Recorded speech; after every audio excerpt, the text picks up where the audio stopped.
हैदराबाद से बीजेपी ने शर्मनाक हार की तैयारी कर ली है। बीजेपी आईटी सेल की तरफ से एक वीडियो सोशल मीडिया पर खूब फैलाया जा रहा है। इस वायरल वीडियो का दावा है कि बहादुरपुरा हलके के एक पोलिंग बूथ में वोट रिगिंग का काम चल रहा है। एक शख्स मुसलसल ईवीएम पे बटन दबा रहा है और दूसरा शख्स कागजी कार्रवाई कर रहा है, जबकि वायरल वीडियो की पुष्टि हो गई है और बीजेपी आईटी सेल के इरादों पर पानी फिर गया है। वीडियो 2022 फरवरी का है, जब बंगाल में म्युनिसिपल इलेक्शन के दौरान ये मामला सामने आया था। अब इस वीडियो को हैदराबाद का बताकर महज मजलिस पर कीचड़ उछालने की एक नाकाम कोशिश की जा रही है। बीजेपी कैंडिडेट माधवी लता अपनी हार पर पर्दा डालने के लिए पहले से मजलिस पर इल्ज़ाम साध रही हैं और यहाँ तक कि मुस्लिम खवातीन के हिजाब तक इनका हाथ चला गया था।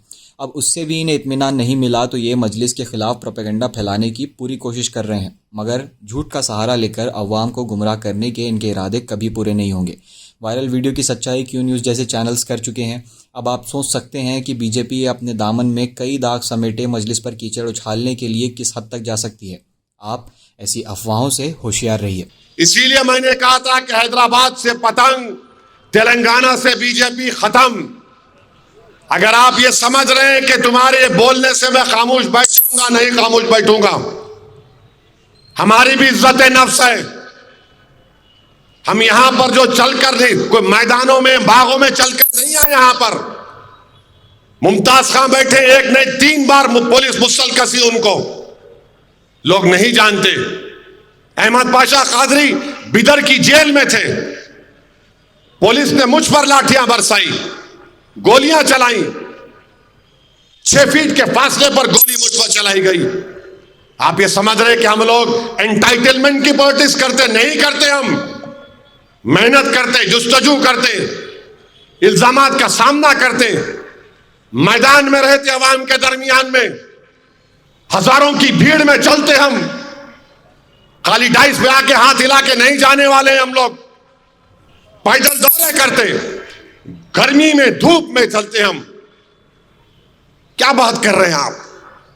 सोचो थोड़ी देर के लिए, ये इसका जुमला जो तुम बोल रहे हो उसका असर कहां तक जाएगा? फिर सिर्फ तेलंगाना से बीजेपी को कमजोर करने के लिए मजलिस ने ऐलान किया है। इसका यह मतलब नहीं है कि आप जो आए मुंह को आए बोलते जाएंगे। बहुत जबान, मेरी भी जबान बहुत लंबी है। पूरे मुल्क में बदनाम इसलिए हूं कि मेरी तकरीर के अल्फाज जो निकलते हैं सबको दिलों में लगते, चुभते हैं। और एक मोहतरमा है, कहां से? महाराष्ट्र से। 15 सेकंड हमको दो, छोटे बड़े को गायब कर देते। अरे मोहतरमा, छोटे को बहुत समझा के रोक के रखा, छोड़ दूं क्या? और एक बार अगर छोटा निकल गया तो किसी बाप को नहीं सुनता उन्हें सिवाय मेरे। समझा समझा के मियां ठहरो, जरा ठहरो, 2 दिन है, छोड़ दूं? जाके बैठ जा तो मैं मुमताज खान बैठते, हम भी आम खाते हुए। 15 सेकंड में गायब करते कहते, बोलो कहां पे आना? 15 सेकंड आता हूं मैं, चलो। मेरे बीवी बच्चों को लेके आता हूं, तुम मोदी से पूछो कहां पे आना। मैं मरने को तैयार हूं मजलिस के लिए, मैं इन गरीबों के लिए मरने को तैयार हूं। मैं मौत से नहीं डरता। दुनिया मेरे लिए है मगर कोई माने नहीं रखती। मेरी दुनिया सिर्फ मजलिस है, मेरी दुनिया सिर्फ मजलिस है और मजलिस रहेगी। 15 सेकंड में ये कर देंगे, क्या करेंगे 15 सेकंड में? तुम बोलो कहां पे आऊं? तुम्हारे पार्टी के दफ्तर पे आऊं? तुम्हारे वजीर आजम के घर के सामने आऊं? आओ, आता हूं, बोलो क्या करेंगे तुम? तुम अखलाक पीलू खान की तरह वही करोगे? करो, मेरे को, मैं मरने तैयार हूं। तुम समझ रहे हम मौत से डरने वाले हैं? अरे मौत हमको फना नहीं करती। मौत का मतलब यह है कि एक घर से दूसरे घर को मुंतकिल होना, वो मौत है। तुम फना हो जाओगे, हम नहीं होंगे फना इंशाअल्लाह। मैं मरने को तैयार हूं। और तुम्हारे वो लोग, वो जालिम लोग 6 फीट से सही गोली नहीं चला सके, गोलियां चलाए। इंटरनेट के नंबर से रोज 3-4 मरतबा मुझे मैसेज आता कि तेरे को यहां मार देंगे, तेरे को वहां मार देंगे। अरे मारो ना कमीनो, कौन रोक रहा तुम लोगों को? मार देंगे, वो कर देंगे। क्या मुर्गे का बच्चा हूं? जो मारने को आएगा ऐसा तो पीठ नहीं दिखाऊंगा मैं, मगर तुम बताना पड़ेगा कहां पे आओ। 15 सेकंड मोदी जी, ये तुम्हारे एमपी बोल रहे 15 सेकंड, बोलो मोदी जी कहां पे आना, हम बताओ हमको। तुमने अखलाक, पीलू खान, रकबर, बिल्किस से क्या किया दुनिया ने देख लिया। दुनिया ने देख लिया कि हथकड़ियों में एक आदमी है, गोली चला दिया आपने, मुख्तार को आपने जहर दे दिया, बताओ क्या करोगे। तुम सिर्फ मौत ही के लिए समझो, हमको तैयार है, मगर तुम्हारी वजह से नहीं, अल्लाह हमारे मुकद्दर में लिखा है। जालिमों सुनो, शहादत है मतलूब व मकसूद मोमिन, न माल गनीमत न किश्वर की शाही हमारे जिंदगी का मकसद है। 15 सेकंड में गैर, छोटा बड़ा, तुमको छोटे बड़े की तमीज भी नहीं मालूम होगी अभी। छोटे को बोल रहेंगे वो कर देंगे, अरे कोर्ट में फैसला हो चुका है, बके जा रहे हो, बके जा रहे हो। और वो एक मोहतरमा बोल रहे इनको मजलिस कोर्ट दिए तो पाकिस्तान कोर्ट दिए। अरे पाकिस्तान से तुम्हारी इतनी मोहब्बत क्यों है। आपको याद होगा 2014 में नरेंद्र मोदी अफगानिस्तान गए थे। अफगानिस्तान से प्लेन में नरेंद्र मोदी ने फ्लाइट में देखा, पायलट से पूछा नीचे बहुत लाइट दिख रही, उसने बोला नवाज शरीफ के घर में शादी हो रही। बोले लैंड लैंड लैंड हो गए, बगैर दावत के नवाज शरीफ के पास हाथ बल के चले गए। मित्रों चले गए। हम क्या बोलते हैं बेगानी शादी में। उसके बाद नवाज शरीफ क्या करे, हमारे एक एयरफोर्स के अड्डे पे 4 लश्कर तैयबा के दहशतगर्दों को घुसा दिए। मगर मोदी जी शादी में गए, पाकिस्तान को गए, और वहां पर एयरफोर्स के अड्डे पे हमला हो गया। पाकिस्तान, अरे नरेंद्र मोदी के पार्टी वालों, भारत के जो 17 करोड़ मुसलमान आज इस देश में है और रहेंगे सुबह क़यामत तक, हमने जिना के पैगाम को ठुकराया था। हम 2 नेशन थियरी को नहीं माने।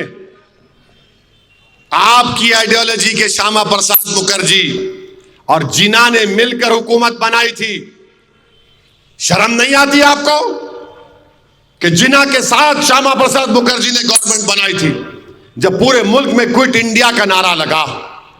हैदराबाद के मौलवी इस्माइल मक्का मस्जिद के इमाम अंग्रेजों के खिलाफ सुल्तान बाजार में लड़ाई लड़े। सबसे पहला कैदी काला पानी का मौलवी इस्माइल हैदराबादी था। सुनो मोहतरमा, नहीं मालूम होगा तुमको, हम गए थे काला पानी को। अंग्रेजों को भगाने वालों का नाम में अगर नुमाया नाम आएगा तो पूरे मुसलमान लीडर्स का भी नाम आएगा हिंदू भाइयों के साथ, मगर आरएसएस कहीं नजर नहीं आएगी आपको, कहीं नजर नहीं आएगी आपको। अरे आज आरएसएस की आइडियोलॉजी वाले आकर मुल्क की वफादारी का मोहब्बत हमको सिखा रहे हैं। मजलिस कोर्ट दिए तो पाकिस्तान कोर्ट दिए। क्या पाकिस्तान से तुम्हारा तरीका बताओ। पाकिस्तान, अरे मोदी जी अक़वाम मुत्तहिदा का इलेक्शन तुम पाकिस्तान से हार गए। एक इलेक्शन हुआ था वर्ल्ड हेरिटेज का, कुछ मैं पार्लियामेंट तकरीर में ही बोला उस बारे में। क्या हो रहा है। अमित शाह बोल रहे 40 साल से रजाकार। अरे रजाकार से क्या करना हमको। जो रजाकार थे पाकिस्तान भाग गए, जो वफादार है सीना तान कर तुम्हारे सामने खड़े हुए और सुबह क़यामत तक खड़े रहेंगे इंशाअल्लाह ताला। अब दूसरी हिजरत नहीं होने वाली है। ये वतन हमारा, यहीं पर रहेंगे। इसी जमीन में हमारी मां ने हमको पैदा किया और इसी जमीन में हम चले जाएंगे। तो मेरे अजीज दोस्तों और बुजुर्गों, एक नया शोशा आज कोई छोड़े। एक मोहतरमा है, वो बोले कि नहीं मुसलमानों की आबादी बहुत बढ़ रही। वो मोहतरमा जो है, उनके अब्बा तमिलनाडु के गवर्नर हैं। इन्हू गवर्नर की बेटी है, प्राइम मिनिस्टर के इकोनॉमिक एडवाइजरी काउंसिल में इन्हू मेंबर है। अरे मोहतरमा, आप समझ रहे आप ही पढ़े लिखे, हम पढ़े लिखे नहीं हैं।